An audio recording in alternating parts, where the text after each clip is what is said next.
नमस्कार, मैं साहुल पांडे और आप देख रहे हैं बिहार के साथ। किसान विधेयक हाल ही में लोकसभा से पारित हो गया है, लेकिन इस विधेयक को लेकर के सड़क से लेकर संसद तक किसान विरोध जता रहे हैं।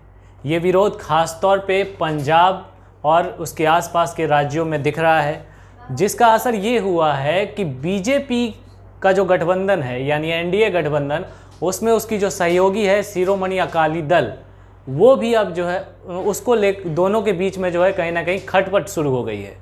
और इसी के कारण क्या हुआ है कि केंद्रीय मंत्री हरसिमरत कौर ने इस्तीफा दे दिया है केंद्र सरकार से। अब यह मामला तेज़ी से आगे बढ़ रहा है, लेकिन किसान विधेयक को लेकर जो विरोध हो रहा है वो देश के सिर्फ एक कोने तक सीमित हो गया है। बिहार में इस विधेयक को लेकर के किसानों के बीच कोई चर्चा नहीं है। बिहार में आमतौर पे भी ये देखा जाता है कि किसान बहुत सारे मुद्दों पर शांत रहते हैं यहाँ, और इसी को लेकर के नेता भी कह देते हैं कि बिहार के किसान संघर्षशील किसान हैं और धैर्यवान किसान हैं, इसीलिए वो ज़्यादा प्रतिक्रिया नहीं देते। लेकिन कहीं ना कहीं यहाँ पर एक जानकारी का अभाव है। यही बात है कि राजनीतिक गलियारों में अब इसकी चर्चा होने लगी है। इस विधेयक को लेकर के सबसे पहले बिहार में नेता प्रतिपक्ष तेजस्वी यादव ने सवाल खड़े किए हैं। तेजस्वी यादव ने मीडिया से बात करते हुए कहा है कि ये विधेयक पूरी तरीके से किसानों के विरोध में है, और साथ में उन्होंने सरकार पर आरोप लगाया कि एक के बाद एक जैसे 3 विधेयक लेकर सरकार आई है। ऐसे साफ लगता है कि सरकार ये कानून जानबूझकर किसानों पर थोपना चाहती है। उन्होंने कहा कि किसान विरोधी सरकार इस वक्त बिहार और केंद्र में बैठी हुई है। जरा सुनिए। देखिए, हम शुरू से कहते रहे हैं कि एनडीए की जो सरकार है, ये लोग किसान विरोधी हैं, ये लोग मजदूर विरोधी हैं, ये लोग गरीब विरोधी हैं। अब आप देख सकते हैं उन्हीं के अलायंस पार्टनर के जो मिनिस्टर थे उन्होंने रेजिग्नेशन दिया, तो आप समझ सकते हैं कि किस प्रकार से जो भी विरोधी कानून जो है जबरदस्ती जो है लोगों पे थोपना चाहते हैं। उस वजह से ये डिफरेंसेस तो उनके एनडीए में भी दिख रहा है कि ये कानून जो है पूरी तरीके से ये किसान विरोधी कानून है, और लगातार जो है एक एक करके 3 विधेयक इन्होंने सामने लाने का काम किया है, जिसका लगातार जो है किसान को जो है इसका नुकसान होगा। और जब किसान का नुकसान होगा, क्योंकि कृषि प्रधान हमारा देश रहा है, तो जाहिर सी बात है कि पूरी तरीके से हमारे देश पे भी इसका असर पड़ेगा। और ये पूरी तरीके से बीजेपी की पार्टी जो है पूंजीपति पार्टी हो गई है, कॉरपोरेट्स की पार्टी हो गई है। इसमें ना किसान की सुनी जाती है, ना गरीब की सुनी जाती है, ना मजदूर की सुनी जाती है, ना युवा नौजवानों की सुनी जाती है। देश जो है आर्थिक मंदी से ऐसे भी गुजर रहा है। भले ही तेजस्वी यादव ने ये मुद्दा उठाया हो, लेकिन ऐसा लगता है कि गेंद अभी भी केंद्र के हाथ में है, यानी केंद्र के पाले में चली गई है। क्योंकि आज प्रधानमंत्री नरेंद्र मोदी भी बिहार में संबोधन कर रहे थे, वर्चुअल रैली कर रहे थे, और वर्चुअल रैली में उन्होंने बहुत सारी सौगातें दी। चौथी किस्त उन्होंने बिहार को दी है चुनाव से पहले, लेकिन इन सभी किस्तों के अलावा वो ज़्यादातर बात करते हुए दिखाई दिए तो इसी विधेयक के बारे में, क्योंकि बहुत दिनों से इस विधेयक को लेकर चर्चा हो रही है, विरोध प्रदर्शन हो रहे हैं। तो प्रधानमंत्री ने भी लगे हाथ इस विधेयक के बारे में लोगों को बताना शुरू कर दिया। अपने संबोधन में प्रधानमंत्री नरेंद्र मोदी ने लोगों से कहा कि हम जो विधेयक लेके आए हैं वो किसानों को पाबंदियों से मुक्त करने वाला है, उसे बहुत सारे बंधनों से जो जकड़ा हुआ था किसान उससे मुक्त करेगा। साथ ही उन्होंने कहा कि जो लोग इस विधेयक का विरोध कर रहे हैं वो ये चाहते हैं कि किसान अभी भी बिचौलियों के चंगुल में फंसा रहे और अपने ही अनुसार अपने हित में फैसला नहीं ले सके। जरा सुनिए प्रधानमंत्री नरेंद्र मोदी क्या कह रहे हैं। साथियों, देश के किसानों के कल्याण की दिशा में, कृषि सुधारों की दिशा में कल देश के लिए बहुत ही महत्वपूर्ण दिन था। कल विश्वकर्मा जयंती के दिन लोकसभा में ऐतिहासिक कृषि सुधार विधेयक पारित किए गए हैं।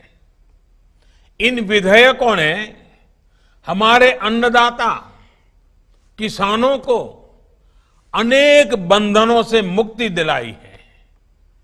आजादी के बाद किसानों को किसानी में एक नई आजादी देने का काम हुआ है। इन सुधारों से किसानों को अपनी उपज बेचने में और ज्यादा विकल्प मिलेंगे और ज्यादा अवसर मिलेंगे।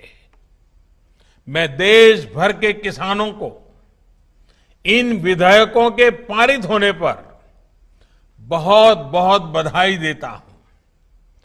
किसान और ग्राहक के बीच जो बिचौलिए होते हैं, जो किसानों की कमाई का बड़ा हिस्सा खुद ले लेते हैं, उनसे बचाने के लिए विधेयक लाए जाने बहुत आवश्यक थे।